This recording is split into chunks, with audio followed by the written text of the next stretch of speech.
Durga jewellers లో gratitude sale flat 50% of on value added offer అన్ని branches కి వర్తిస్తుంది.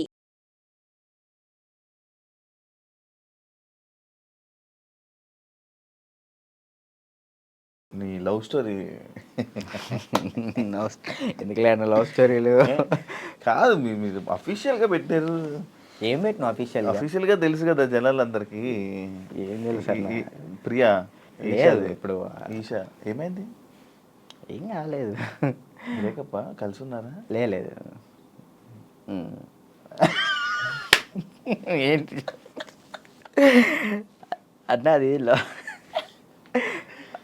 అదొక ప్రోగ్రామ్ అన్న. ప్రోగ్రాంలో వాళ్ళు చెప్పి మేము చేయి ఇప్పుడు సుధీర్ రేష్మి లవర్స్ అని నమ్ముతారు కాదు కదా, అట్లా నేను తను అచ్చా లవర్స్ ఏం కాదు, జస్ట్ ప్రోగ్రామ్ వరకు. నువ్వు నవ్వకన్నా. యాక్చువల్లీ తను చాలా మంచి అమ్మాయి ఆ విషయంలో, చాలా అంటే చాలా మంచిది. మనమే వేస్ట్ కాలం కాబట్టి తను ఇప్పుడు హ్యాపీగా. మరి ఆ రూమర్స్ అన్నీ తప్ప? మీరు రిలేషన్ అని ఇవన్నీ లవర్స్ తర్వాత బ్రేకప్ అయిందని అంత చెప్పి నవ్వుతున్నావు. ఏం చెప్పాలన్నా ఆన్సర్? కాదు, ఆన్సర్ రావట్లేదు. సరే ఇప్పుడు దాకా బాగా మాట్లాడా. చెప్పలే. తనకి ఇప్పుడు మంచి లైఫ్ ఉంది, తను హ్యాపీగా ఉంది. మనం మాట్లాడి ఎందుకని చెప్పేసి అలా. ఓకే, ఆ టాపిక్ మేము ఎందుకు డిస్టర్బెన్స్. ఓకే, అప్పట్లో అక్షయఖాన్ అని ఫుల్ ఇది పెట్టారు. అవును, దాని తర్వాత ఇది వచ్చింది. ఇప్పుడు అక్షయ్ నువ్వు ఇప్పుడు టచ్లో ఉన్నారా? మొన్న ఛాంపియన్స్లో అనుకుంటా కదా మళ్ళీ మీరిద్దరు కలిసి డ్యాన్స్ చేసింది అదేనా? ఛాంపియన్స్ అప్పుడు కలిసి ఉన్నారా ఇప్పుడు మీరంతా? నార్మల్ కలుస్తూ ఉంటాం అన్న. ఇప్పుడు వాళ్ళ ఇంటికి వెళ్తూ ఉంటాం అప్పుడప్పుడు. చెప్తున్నా కదా, అప్పుడు స్టార్టింగ్ అంటే ఇక తనే అసలు ఎటున్నా కానీ అటు వెళ్ళిపోయేవాళ్ళు. కాదు, ఇన్స్టాలో అందరిని అన్ఫాలో ఎందుకు కొట్టు? ఎప్పుడన్నా ఇన్స్టాలో మొత్తం అందరినీ, మీ ఫ్రెండ్స్ వాళ్ళు వీళ్ళు అని కాకుండా అందరిని అన్ఫాలో ఎందుకు కొట్టేసావు? ఎప్పుడన్నా రీసెంట్గానా? ఏ పిచ్చిలు వేసింది ఒక్కొక్కసారి. అంటే ఒక్కరిని ఇంట్లో కూర్చున్నా అంటే ఏంది నాకు ఎవరు మెసేజ్ చేయట్లేదు ఏంటి, ఫేమ్ అయిపోయింది వదిలేసారు ఏంటి అందరన్నీ తెక్కులేసి మొత్తం అందరిని అన్ఫాలో కొట్టేసిన. మొన్న ఆ టాపిక్ కూడా నాకు ఎలా వచ్చిందంటే ఎవరు ఫోన్ చేసి రాజు ఏంటి అందరిని అన్ఫాలో కొట్టాడు అని అన్నారు. ఎందుకు అన్ఫాలో కొట్టాడంటే ఏమైందో ఏంటో తెలీదు, మీ మధ్య ఏదో డిప్రెషన్లో ఉండి ఏమైంది అందుకే అందరిని అన్ఫాలో కొట్టేశాడని టాకు. అదే అసలు డిప్రెషన్లోకి వెళ్ళాను, అది మాత్రం నిజం. ఎందుకు ఇదే ఏం చేయాలో అర్థం కావట్లే.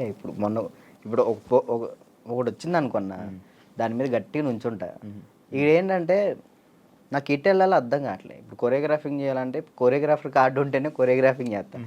ఇటేమో సినిమాలు వస్తున్నాయి, సాంగ్లు వస్తున్నాయి. ఇది అంటే ఛాన్స్ వచ్చింది, నేను ఎట్లా వదులుకోవాలో అర్థం కావట్లేదు, వదులుకోలేకపోతున్నా. యాక్టింగ్ అంటే నార్మల్గా యాక్టింగ్ మీద అంత బేస్ కాదు కదా, మన ఓన్లీ డ్యాన్స్ బేస్ మీద కదా. డ్యాన్స్ బేస్ మీద నేను ఇప్పుడు ఏం చేయాలా అని ఒక 24 గంటలు డ్యాన్స్ క్లాస్లో ఉండేవాడిని. ఒకేసారి ఇంట్లో కూర్చుంటే నాకు డిప్రెషన్లో వెళ్ళిపోయినా. డ్యాన్స్ చేయట్లేదు ఏంటని నేను డాన్స్ చేయట్లేదు ఏంటి, నేను డాన్స్ చేయాలని వస్తే బాగుండు అని ఒక డిప్రెషన్లోకి వెళ్ళిపోయినా నేను. ఇంకా అది కాక ఇది కాక ఇంకా అలా డిప్రెషన్లోకి వెళ్ళిపోయి అన్ఫాలోలు అంతే. అందరి మనుషులను వదిలేయడాలు. ఏంది వీళ్ళు ఒక్కళ్ళు కూడా నాకు మెసేజ్ చేయట్లేదు ఏంటి, నేనే అందరు అనుభవాలు కొట్టా. నన్ను కూడా నేను ఎందుకు కొడతాను చూడు, ఇప్పుడు కొట్టున్నా. కాదు అప్పట్లో ప్రాంక్స్ అవన్నీ వచ్చాయి, లవ్ ప్రాంక్లు అవన్నీ నువ్వు కావాలని చేసినవా? లేదన్న ప్రాంక్ నాకు దొరికేస్తారు వాళ్ళు, చిన్నపిల్లలు వాళ్ళు ఇక్కడ దాకా ప్రొడ్యూసింగ్. దానివల్ల ఏమైనా నువ్వు కొంచెం తగ్గిందా నీ వాల్యూ అన్నీ తగ్గడం అలాంటివి ఏమైనా జరిగాయి? నాకు తెలియని కూడా తెలియదు అసలు. ప్రీ ప్లాన్ ప్రాంక్స్ కదా అవి వాళ్ళు ప్రీ ప్లాన్ చేసుకున్నారు వాళ్ళు మొత్తం. కానీ ఎందుకు చేసావు అవి? నాకు తెలియదు అసలు వాళ్ళు చేశారని. ఎప్పుడు తెలిసింది, వాళ్ళు ఆల్రెడీ స్టార్ట్ చేసింది సగంలో తెలిసింది. వీళ్ళు జరుగు అటు జరుగు ఇటు జరుగు అంటే అర్థం కదా మన కెమెరా ముందలు పెట్టాడని. అన్నప్పుడు ఈ సర్లే పెట్టారు కదా ఇప్పుడు దొరికేస్తే బాగోదని కావాలని యాక్ట్ చేసి నేను కూడా కవర్ చేసిన. మనసులో అన్ని పెట్టేసి ఓ ఇది ప్రాంక్. అది తప్పదు కదా. ఓకే, పెళ్ళి ఎప్పుడు? నా ఎందుకులే, నీకేందన్న? లేదు కాదు మామూలు పెళ్ళి అంటే నాకు ఒక ఇన్ఫర్మేషన్ వచ్చింది అందుకే లేదు మరదల్ని ఎప్పుడు పెళ్లి చేసుకుంటా అంటే లేదన్న, ఇప్పుడే లేదు, మనకి ఇంకా టైం ఉంది. ముందు నాకేంటంటే మెయిన్ గోల్ సెట్ అవ్వాలి. సెట్ మనం సెట్ కాకుండా ఒక అమ్మాయి మన ఇంటికి తీసుకొచ్చి మనకున్న ప్రాబ్లమ్స్ కూడా ఆమె పెట్టేదానికంటే మనం సెట్ అయ్యి అమ్మాయిని తెచ్చుకోవడం కరెక్ట్ కదా అని. మరదల పెళ్ళి రైట్ అని నిజమేనా? లేదన్న, అలాంటిది ఏం లేదు. మా మమ్మీ ఇప్పుడు ఫ్యామిలీ వాళ్ళు ఇప్పుడు ఎలాగని మమ్మీ వాళ్ళు అనుకుంటారు కదా, ఏమికి ఇచ్చి చేద్దాం ఆమెకి ఇచ్చి చేద్దాం అని. అట్లా మా మరదలకి ఇచ్చి చేద్దామని మా మమ్మీ అనుకుంటుంది, అందరికీ చెప్పుకుంటుంది. అది లవ్ మ్యారేజ్ కాదన్న, అరేంజ్ చేసుకుంటా. అరేంజ్ చేసుకుంటా. ఎందుకు? లవ్ కమ్ అరేంజ్ చేసుకుంటా. అబ్బా బానే ఎవరున్నారు? లేదు ఇంకా చూసుకుంటున్నారు. నేను మెసేజ్ చేయమందామా? వద్దులేదు, ముందు సెట్ అవ్వాలి, ఆ తర్వాత సెట్. నీకు ఏదో ప్రాబ్లం ఉంది, అప్పుడప్పుడు పెయిన్ వస్తూ ప్రాబ్లం అవుతుంది, ఏంటది? నీకేమని చెప్తారన్న? అది ఎట్లా వచ్చిందని నాకు కూడా తెలియదు అన్న, చిన్నప్పటి నుంచి లేదు అది. లాక్డౌన్లో మనకి సడన్గా పెయిన్ వచ్చింది, కిమ్స్ హాస్పిటల్ తీసుకెళ్ళారు, 3 రోజులు ఉంచారు. 3 రోజులు ఎందుకు ఉంచారో తెలియలే. అప్పుడు చెప్పారనమాట, హార్ట్ బీట్ చాలా స్లో కొట్టుకుంటుంది, ఏమైందో తెలియట్లేదు, చిన్నప్పటి నుంచి వస్తే ప్రాబ్లం లేదు, బట్ ఇప్పుడు వస్తే చిన్నప్పటి నుంచి ఉంటుందంట స్లో బీట్, తక్కువ కొట్టుకునేది అందరికి ఉంటుందంట, కొంతమందికి ఉంటుందంట. అది చిన్నప్పటి నుంచి ఉంటే ప్రాబ్లం లేదు, ఇప్పుడు వస్తే ప్రాబ్లం ఉంటుంది అని చెప్పేసి అన్న. కొన్ని ట్యాబ్లెట్లు ఇచ్చారు, అవి వాడాం, అప్పుడు రాలే. 1 year తర్వాత ఇప్పుడు ప్రెషర్ తీసుకుంటే అప్పుడు పెయిన్ వస్తుంది. రెస్ట్ తీసుకుంటావా? వెళ్ళి సైడ్కి వెళ్ళి రెస్ట్ తీసుకుంటావా? పడిపోతాను అక్కడ, ఆటోమేటిక్గా వాటర్ తాగితే సెట్ అవుతుంది. అప్పుడు కొంచెం వాటర్ తాగితే అప్పుడు సెట్ అవుతున్నా. సడన్గా పెయిన్ రావటం ఇప్పుడే మెంటల్ ప్రెషర్ తీసుకున్నప్పుడే, స్ట్రెస్ ఎక్కువైపోయి స్ట్రెస్ అయినప్పుడు ఇది మనకి షాక్ కుట్టింది కదా, షాక్ కుట్టినట్టు ఇలా అనిపించింది, అలా పడిపోతావు. ఒక 1/2 hour తర్వాత మళ్ళీ సెట్ అయిపోతావు. తగ్గిందా? సెట్ అయిందా? ఇప్పుడైతే మ్యాక్సిమం ఒక నెలలో ఒకసారి వస్తుంది, అప్పుడైతే వారానికి ఒకసారి వచ్చేది. మరి చెప్పలేదు ఎవరికి? ఎవరు నమ్ముతారన్న, ఏ సొల్లు మాటలు చెప్తున్నావు అనుకుంటారు వాళ్ళు. అవి చెప్పుకొని ఏం చేస్తావు అని, అంతే, ఏం లేదు, ఇది మన ప్రాబ్లం కదా ఇది అని. రాజుని కొన్ని విషయాల్లో నెగిటివ్ చేశారు, ఎందుకు ఆ బ్యాడ్ నేమ్ వచ్చింది అమ్మాయిలని ఏదని? ఈ ఎంత బయట వాళ్ళు ఇష్టపడుతుంటే అంత పన్నోళ్ళు ఎక్కువ ఉన్నారు. ఇప్పుడు వాడికి తెలీదో నాకు తెలీదు, కానీ నా గురించి మాత్రం బ్యాడ్ మాట్లాడేస్తాడు. అది విన్నా వినకపోయినా కానీ వాళ్ళెవరి ముందు బ్యాడ్ మాడేస్తారు. వీళ్ళు 10 మంది చెప్తారు, వాళ్ళు పోయి ఇంకో 10 మంది చెప్తారు, అట్లా ఒక్కొక్కరు. అప్పట్లో D10 టైంలో ఎన్టీఆర్ గారు అవార్డు తీసుకున్నావు కదా, మళ్ళీ ఎప్పుడైనా కలిసావా? మళ్ళీ అంటే ఆయనే గుర్తుపట్టి ఎయిర్పోర్ట్లో ఎన్టీఆర్ సార్ గుర్తుపట్టారు. నేను అసలు పిచ్చోనైనా, ఆయన నన్ను గుర్తుపట్టం ఏంటంటే, ఏదో న్యూ ఇయర్ పార్టీకో ఇటు వెళ్తున్నారు, చాలా మంది వెళ్తున్నారు, రానా గారు, రాజమౌళి గారు, అనుష్క గారు, చాలా మంది వెళ్తున్నారు. అయితే నేను ఇట్లా మిర్రర్ దగ్గర స్పెట్స్, అప్పుడే ఎయిర్పోర్ట్ మనకి ఈవెంట్ ఉంటే నేను ఎయిర్పోర్ట్లో ఉన్నా, స్పెట్స్ చూసుకుంటూ ఉన్నా, గుర్తుపట్టారు, ఆయన రమ్మని అన్నారు. ఆ బాడీ గార్డ్స్ ఉంటారు కదా, వాళ్ళు వచ్చి రారా అన్నారు. అంటే ఎవరన్నా ఏందన్నా, ఆయన ఎంత ఎత్తున్నాడు, ఏదన్నా అంటే ఇట్రా అంటే పక్కకి తీసుకెళ్తే అక్కడ చూడంగానే ఎన్టీఆర్ సార్ ఉన్నారు. నేను అసలు చేతులు వణికిపోయినాయి ఇక్కడ. అంటే అక్కడంటే డాన్స్ చేసే మూడ్లో ఉన్నాను కదన్న, అక్కడ ఎన్టీఆర్ సార్ ఉన్నారు, వాళ్ళు ఉన్నారు, వీళ్ళు అసలు ఆ మైండ్లో లేదు. ఇది కొట్టాలి, సంవత్సరం పాటు నేను కష్టపడిన, నా కింద మా మాస్టరు, నా స్టూడెంట్స్, మా ఊళ్ళో ఎంతమంది కష్టపడ్డారు, ఒక్కడి మీద ఆధారపడి ఉంది. అది 1 year కదా అప్పుడు షూట్? 1 year. అది అప్పుడు 1 year షూట్ కదా ఒకటి. ఇప్పుడు 6 months. 6 monthsలో అయిపోతుంది. అసలు నరకం అన్న, ప్రతి షెడ్యూల్కి 1 year పాటు హాస్పిటల్లో ఉన్నాను నేను. దానికైతే అయితే అంత కష్టం ఉంది కదా. ఆ టైంలో మా ఎన్టీఆర్ సార్ని నేను ఊహించుకోలేదు. మా పక్కన ఎన్టీఆర్ సార్ ఉన్నారు, నా చేయబెట్టుకున్నారు అన్న థాట్లో లేను. ఈ ఎయిర్పోర్ట్లో సడన్గా నన్ను ఎన్టీఆర్ సార్ గడవగానే నాకు మొత్తం వణికిపోయినాయి. బాగున్నా, మంచి పొజిషన్కి వెళ్ళు, ఆల్ ది బెస్ట్ అని చెప్పేసి థ్యాంక్స్ అన్న, థ్యాంక్ యూ అన్న. ఆయనే పిలిచారు నేను. ఆయనే పిలిచారు. హీరోలు ఇంకా ఎవరైనా గుర్తుపట్టి ఏమైనా కాంప్లిమెంట్స్ ఇచ్చిన రోజులు ఉన్నాయి? సుధీర్ బాబు గారు, హీరో సుధీర్ బాబు గారు రమ్మన్నారు పర్సనల్గా, అక్కడ మా ప్రాక్టీస్ చేయించాను. ఇంకా అంతే అంతే. సుధీర్ బాబు గారు. కానీ నీకు ఇంకా వెళ్ళాలి హీరోలకి పర్సనల్ ట్రైనింగ్ అలాంటి ప్లాన్స్ లేవా మరి? అంటే కొరియోగ్రఫీ ఉండిపోవడం కాకుండా మనకి పిలిస్తే వెళ్తాం అన్న, మనం పోయి వాళ్ళతో మాట్లాడలేదు. ఏం కాంటాక్ట్స్ లేవా నీకు? అసలు నేను ఎవరితో ఎవరితో ఏం మాట్లాడాలో తెలియదు అన్న. అంటే ఇప్పుడు మనం ఏమన్నా భయం, ఒకటి భయం ఉంది. భయం ఉంది. ఇంట్రోవర్టా నువ్వు? ఏమో తెలీదు, ఇంట్రోవర్ట్ అని నాకు తెలీదు. మరి నాకైతే ఒక భయం ఉంది, ఏమనుకుంటారు ఏంటో మనం మాట్లాడితే, తప్పుగా ఏమైనా అనుకుంటారా, వాళ్ళ పొజిషన్లో ఉన్నారు, మనం కొంచెం వెళ్ళినా అప్పుడు మాట్లాడవచ్చు. ఇప్పుడు మీరున్నారన్న, అన్న ఇది కావాలన్నా అని మిమ్మల్ని అడగగలుగుతా ఏదైనా. కానీ పక్కన వాళ్ళు ఎవరు తెలియకోకుండా నేను అలా మాట్లాడలేను. అంటే ఒక్కరోజు పరిచయం ఉన్నా మాట్లాడగలుగుతా, కానీ ఆ ఒక్కరోజు పరిచయం అవ్వదు మనకు. నార్మల్గా వెళ్ళి ఏ డైరెక్టర్ దగ్గరికైనా ఎక్కడికైనా ఆఫీసులకి అటు ఇటు తిరిగి ఆఫర్స్ అడిగితే కదా వస్తాయి. ఆఫర్లు వచ్చినాయి అన్న, డైరెక్టర్లు సాంగ్స్ ఇస్తా అన్నారు. ఇప్పుడు కూడా ఉంది, 4 సాంగ్లు ఇస్తా అన్నారు ఒక సినిమా. కార్డుకు దగ్గరికి వెళ్ళి అక్కడే ఎవరి దగ్గర రోజు ట్రై చేయొచ్చు కదా మరి. కార్డుకి కూడా వెళ్ళిన, కార్డుకి కూడా వెళ్తే ఇవన్నీ రాగండి అన్నారు. మరి డాన్సర్కి ఎందుకు తీసుకోలేదు? ఇప్పుడు డాన్సర్ చేస్తే మళ్ళీ కొరియోగ్రాఫర్ కార్డ్కి ఇంకా టైం పట్టిద్ది. ఇప్పుడు డాన్సర్ కార్డ్ తీసుకున్నాను, టైం పట్టిద్ది. ఇప్పుడు సాంగ్లు పోతాయి అప్పుడు. ఇప్పుడు ఫస్ట్ నీకు కావాల్సింది కొరియోగ్రాఫర్దే, ఇంకే కార్డు వద్దు. ఫ్యామిలీ ఎలా ఉన్నారు? అప్పుడు అమ్మని చూసుకుంటారు, ఇల్లు కట్టాలి అవన్నీ అన్న అయ్యాయి అవన్నీ? స్థలం అయితే తీసుకున్నా అన్న, కట్టాలి. మమ్మీ నేను అంతే, మమ్మీ నేను చెల్లి. డాడీ వెళ్ళిపోయాడు తెలుసు కదా మీకు, డాడీ వెళ్ళిపోయారు. ఇక ముగ్గురు నేను వాళ్ళిద్దరిని చూసుకుంటూ హ్యాపీగా ఉన్నాను. చెల్లి ఈ మధ్య లవ్ మ్యారేజ్ చేసుకుందంట. లవ్ మ్యారేజ్ అయిపోయింది, మ్యారేజ్ అయితే అయిపోయింది చెల్లికి. లవ్ మ్యారేజ్ మేము ఒప్పుకున్నాం ఆల్రెడీ. ఓకే, ఒప్పుకున్నాం, వాళ్ళు చేసుకున్నారు. Love marriage. నువ్వు కూడా ఇంకా లవ్ మ్యారేజ్ వద్దులే అన్న, అదే సెట్ అవ్వాలి. ఇప్పుడు మెయిన్ ఏంటంటే అమ్మాయి మన ఇంటికి వచ్చినప్పుడు మహాలక్ష్మిలా ఉండాలని నాకు ఉంది అంతే. కాదు రాజు, ఇప్పుడు ఎన్ని కాంటాక్ట్లు ఉంటాయి నీ ఫోన్లో? అంటే నువ్వు 500 1000 కాంటాక్ట్స్. సడన్గా ఇప్పుడు ఒక ఫోన్ చేసి డబ్బులు పెడితే ఎవరు ఎందుకు ఇస్తారు? ఒకసారి ట్రై చేయి. ఎవరికి చెప్తారు? నా ఫోన్ చూస్తే తడుచుకుంటారా? ఏం కాదు, ఒకసారి ట్రై చేయి. ఒకసారి ఫోన్ చేయి, ఫోన్ కనిపించదు, ఫోన్ చేయి ఒకసారి. ఎవరు చేయాలి?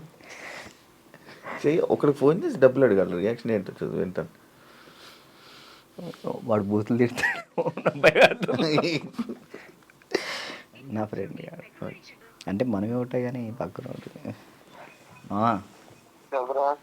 అర్జెంట్కి ఒక 1000 రూపాయలు కావాలరా, అర్జెంట్కి ఒక 1000 రూపాయలు కావాలి. డబ్బులు అడిగితే ఎక్కడ ఉన్నా అడుగుతుందిరా. నేను ఆపరేషన్ హాస్పిటల్లో ఉన్నాను. అయ్యో అవునారా? హాస్పిటల్లో ఉన్నావా? సరేరా బాయ్. ఇంకోటి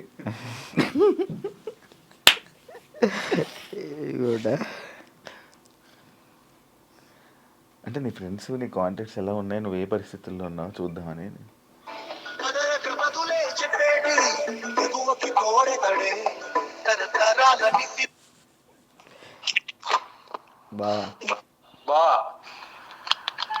ఒక 1000 రూపాయలు కావాలరా. ఓకే బా, ఓకేరా.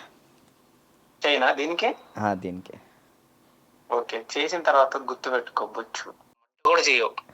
ఇట్లాంటి వచ్చినప్పుడే ఇంటర్వ్యూలో ఉన్నారా? బుర్లేంట కదా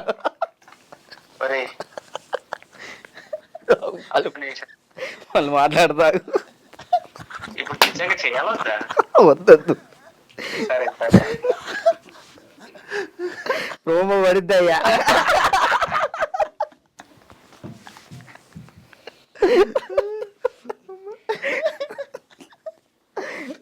అబ్బా ఈడప్పటికి మాట్లాడనుకున్నా మాట్లాడు.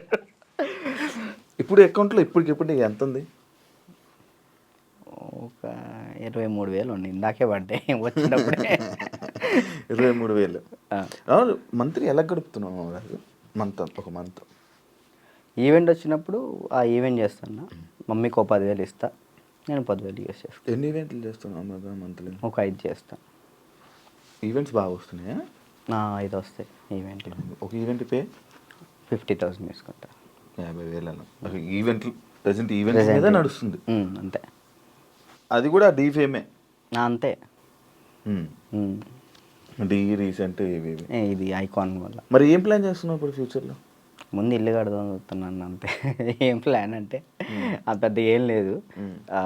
కెరియర్ పరంగా కెరియర్ అంటే ఇది మెంటల్ టెన్షన్ ఉంటే ఇది కెరియర్ మీద పెట్టుకోలేకపోతున్నాను. ముందు ఇది క్లియర్ చేసేసుకుంటే మొత్తం కెరియర్ మీద పెట్టుకోవచ్చు అని కార్డు కోసం వెయిటింగ్ అన్న. కార్డు వస్తే నా లైఫ్ మళ్ళీ డీటెన్ రాజు అని ఈజ్ బ్యాక్ అన్న. కానీ అది డీటెన్ రాజు ఇంకా ఉండిపోయింది, ట్యాగ్ పోదా? ఎంత ట్రై చేసినా పోవట్లే. నా ఛానల్ పేరు కూడా మార్చిన, రాజు రాయల్స్ అని పెట్టా కానీ అది కూడా రావట్లే, డీటెన్ రాజే వస్తుంది. అది ఎందుకంటే డీటెన్ రాజు ఉండిపోయింది, అది అసలు పోదా? నేను చాలాసార్లు అనుకున్నా డీటెన్ రాజు. సరే అన్న, డీటెన్ విన్ అయ్యాను కదా, తర్వాత విన్నర్ చెప్పు. ఎవరు? నువ్వు చెప్పు. డీటెన్ నీకే తెలియదు, తర్వాత విన్నర్ ఎవరో కూడా ఎవరికి తెలియట్లేదు. అంతే అంతే. ఇప్పుడు ప్రెసెంట్ జాను ఈ అమ్మాయి విన్ అయిందని తెలుసు అంతే. తర్వాత ఎవరు విన్, అందుకే అలా ఉండిపోయింది. ఓకే, నువ్వే విన్నర్ అమ్మ. నువ్వు చాలా మందికి నీ తర్వాత మళ్ళీ విన్నర్స్ ఎవరు తెలియదు, గుర్తులేదు. అంటే ఉన్నాయి, కొన్ని ఉన్నాయి. సోమేష్ విన్ అయ్యాడు. సోమేష్, అభి, సంకేత్ విన్ కాలేదు. తర్వాత సంకేత్ డీ జోడి కొరియోగ్రాఫర్లో నా ముందల. ఓకే, కొరియోగ్రాఫర్ మనోడు డాన్స్ ప్లస్ ఇట్ వెళ్ళాడు, ఇది చేయలేదు, మళ్ళీ డీ చేయలేదు. పీయూష్ విన్ అయ్యాడు. అందుకే ఇంకా డీటెయిల్ ఉండిపోయింది అంతే. అంతే. మార్చాలని చూసావా? ట్రై చేసావా? రాజు రైల్స్ అని పెట్టిన యూట్యూబ్ ఛానల్కి. మారుతుందేమో చూడు. వ్లాగ్స్ చేస్తున్నావు కదా, వ్లాగులు చేస్తున్నావు కదా. ఏం చేయమంటాడు, తప్పట్లేదు. దీని నుంచి వచ్చినా కానీ మ్యాక్సిమం ఫోకస్ చేసుకోగలుగుతాను. ఓకే. వెబ్ సిరీస్ స్టార్ట్ చేసిన, అంటే నేను నా పరంగా చేద్దాం అని చెప్పి నేను డైరెక్షన్ చేస్తే నేను వచ్చి యాక్ట్ చేస్తా తప్పకుండా. ఫ్రీగా వచ్చి చేస్తా. థ్యాంక్ యూ అన్న, థ్యాంక్ యూ. నాకు ఒక రోల్ ఇవ్వు. అయ్యో మీకెందుకు ఇవ్వండి, మీరే మాకు ఇచ్చుకోవాలి. సిరీస్లో నేను వచ్చి చేస్తా ఉందన్న. నేను ఒకటైతే మాస్టర్ చైత్ర మాస్టర్ ఒక డాన్సర్ కథ అని టైటిల్ పెట్టి వెళ్ళిపోయారు. నేను దాన్నే కంటిన్యూ చేస్తున్నా. ఒక డాన్సర్ కథ అని చెప్పి ఒక వెబ్ సిరీస్ తీస్తున్నా. ఓకే. ప్రజెంట్ స్టోరీ రాస్తున్నాం. రాస్తే బాగా రాయాలి. అంటే డాన్సెస్ గురించి, బ్యాక్గ్రౌండ్ డాన్సెస్ గురించి ఎవరికి తెలియదు, నాకు కష్టాలు తెలియదు. ఎవరైనా సక్సెస్ అయిన గురించి, సక్సెస్ అయితే శేఖర్ మాస్టర్ వీళ్ళ గురించి తెలుసు, అందరికీ తెలుసు. ఓడిపోయిన వాళ్ళ గురించి ఎవరు తెలియదు కదా, నేను తీసే దాని గురించి. అంటే ఫెయిల్యూర్స్ గురించి. డాన్స్ బ్యాక్గ్రౌండ్ కష్టాలు చాలా దారుణం ఉంటాయి, అమ్మాయిలు కానీ అబ్బాయిలు కానీ. నీకు బాగా తెలుసు కదా స్టోరీస్, ఇవన్నీ బాగా అనుభవించాం. మనం అక్కడ నుంచి వచ్చాం కదా, కష్టం. 1 year పాటు హాస్పిటల్ అన్నా, అసలు డాన్స్ వేయటం హాస్పిటల్, ఫిజియోథెరపీ, మళ్ళీ డాన్స్ వేయటం ఫిజియోథెరపీ, ఇంతే. ఇటు నరకం చూసుకుంటూ మళ్ళీ ఇటు హ్యాపీగా నవ్వుతూ మాట్లాడాలి. అంటే ఇంకా డాన్స్ చేస్తున్నా, సెలబ్రిటీ అవుతున్నాను, ఒక హ్యాపీనెస్. సెలబ్రిటీ అనే ఫీల్ లేదు, అందరూ గుర్తుపడుతున్నారని ఒక హ్యాపీనెస్, అదొక హ్యాపీనెస్. ఇటువైపు ఏమో హాస్పిటల్లో దెబ్బలు. అంటే అది అలవాటు అయిపోయింది. ఇంకా డాన్స్ క్లాసు, డాన్స్ చేయటం, ఇంక మాకు ఇదే ఫ్యూచరు, మాకు ఇది చేస్తే చాలు అనే ఒక ఫీల్లో ఉండిపోయాను నేను. నాకు నెక్స్ట్ ఫ్యూచర్ ఇంకోటి ఉందని ఆలోచనలో లేను నేను. అదే. Thank you Raju, thank you interview ఇచ్చినందుకు. And all the best. నీ కెరీర్లో మంచి సెటిల్ అవ్వాలని, థ్యాంక్ యూ. ఇంకా మంచి స్థాయికి వెళ్ళాలని వెయిట్ చేస్తున్నాను నేను. మరి ఎప్పుడురా ఏదో ఒకటి చెయ్యాలి, బిజీగా ఉండాలి, ఏదో ఒకటి సాధించాలని నేను ఎప్పుడు ఎదురు చూస్తా. మంచి కోరుకునే వ్యక్తుల్లో నేను ఒకడిని. Thank you. ఎప్పుడు మంచి కోరుకుంటా. And all the best. నీ కెరీర్లో మంచి సెటిల్ అవ్వాలని కోరుకుంటాను. అదే. థ్యాంక్ యూ ఇంటర్వ్యూ ఇచ్చినందుకు. మళ్ళీ ఎప్పుడైనా కలుద్దాం తప్పకుండా. మళ్ళీ ఇంకోటి ఏదైనా సక్సెస్ అయ్యాక, ఒక సినిమా చేశాక, ఒక కొరియోగ్రాఫర్గా అయినప్పుడు మళ్ళీ నేను ఇంటర్వ్యూ పిలుస్తే తప్పకుండా రావాలి. Sure, done. చూసారు కదా ఇంటర్వ్యూ. ఇంకో గెస్ట్తో మళ్ళీ మీ ముందు కలుస్తా. అంతవరకు